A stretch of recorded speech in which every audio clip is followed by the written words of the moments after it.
Assalamualaikum warahmatullahi wabarakatuh, adik-adik kami pejuang SBMPTN. Nah, ketemu lagi kita di channel YouTube saya Budiono Yahman. Nah, hari ini kita akan bahas dua soal TPS tentang pengetahuan kuantitatif. Nah, di sini khususnya kita bahas masalah perbandingan. Ya, ingat yang namanya perbandingan itu ada dua. Ada perbandingan senilai dan ada perbandingan berbalik nilai. Biasa kita sebut perbandingan senilai itu berbanding lurus. Perbandingan berbalik nilai itu adalah perbandingan terbalik. Nah, contoh perbandingan senilai itu begini, ya. Nih, saya misalkan, kalau satu faktor semakin besar, faktor lain juga semakin besar. Itu namanya perbandingan berbalik nilai. Contoh, antara kebutuhan jumlah orang dengan jumlah makanan. Misalnya dalam satu asrama, semakin banyak penghuninya, maka makin banyak makanan yang diperlukan. Nah, itu namanya perbandingan senilai. Nah, lalu kalau perbandingan berbalik nilai, contohnya begini. Misalnya, semakin banyak orang yang bekerja, maka waktu yang dibutuhkan untuk menyelesaikan itu semakin singkat, semakin sedikit. Nah, itu contoh perbandingan berbalik nilai.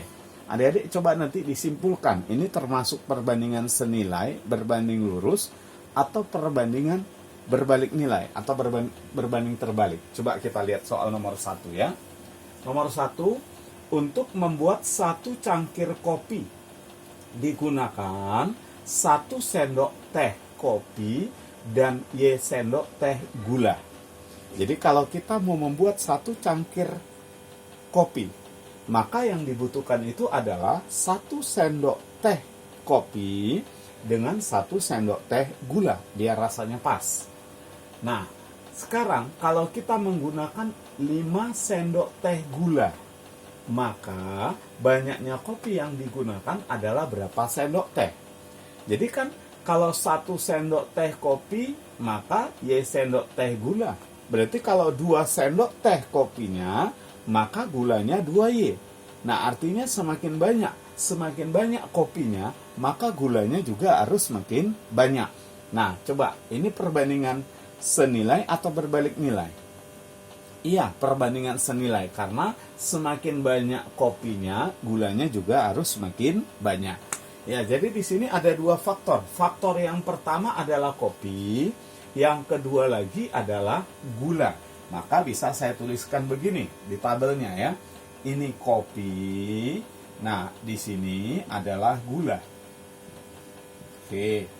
Jadi kalau 1 sendok teh kopi, nah 1 sendok teh kopi, di sini 1, dia memerlukan Y sendok teh gula, berarti di sini Y.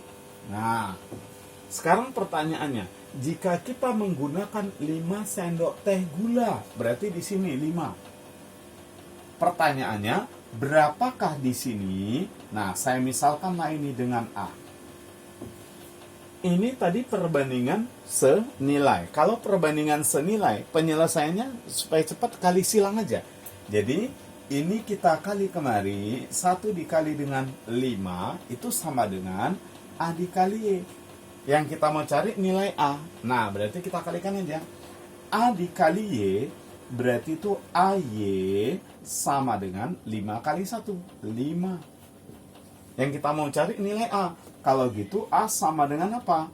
A sama dengan 5 dibagi Y. 5 per Y. Maka dari sini kita bisa jawab, dapatnya adalah bola. Itu dia ya. Jadi nggak panjang-panjang mengerjakannya, singkat sekali.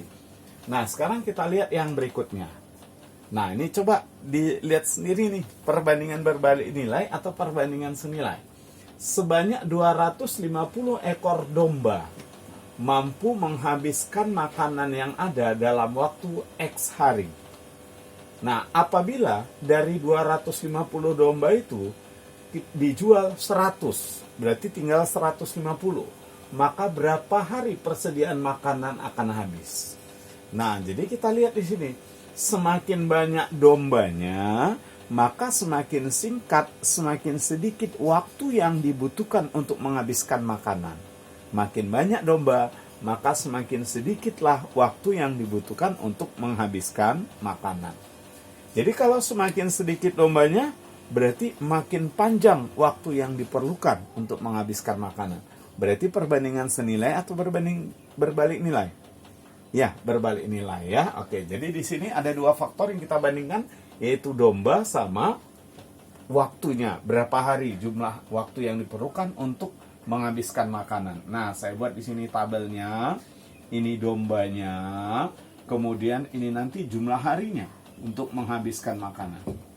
Kalau 250 ekor dombanya, maka dibutuhkan waktu selama X hari.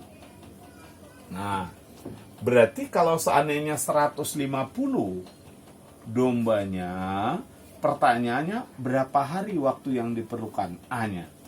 Berapa hari di sini?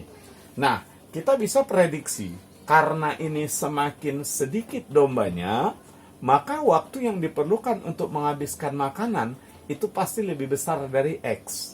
Pasti lebih besar dari X. Di sini, kalau kita perhatikan yang lebih besar dari X, cuma ada dua, B atau D.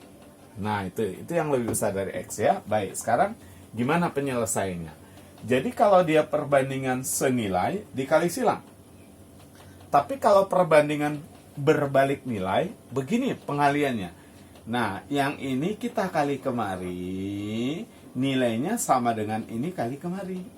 Gitu dia. Berarti 150 dikali A, 150A sama dengan 250 kali X.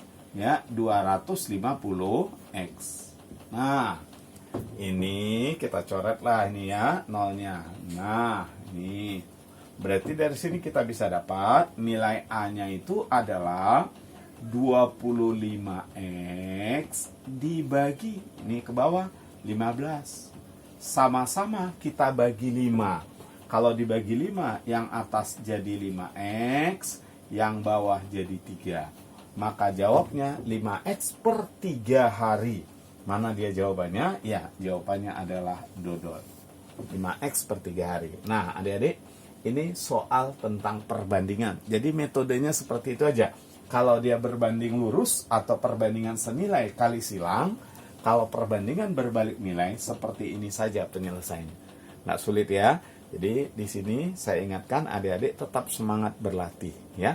Jangan lupa kita bantu kembangkan channel ini biar bisa membantu banyak siswa di Indonesia.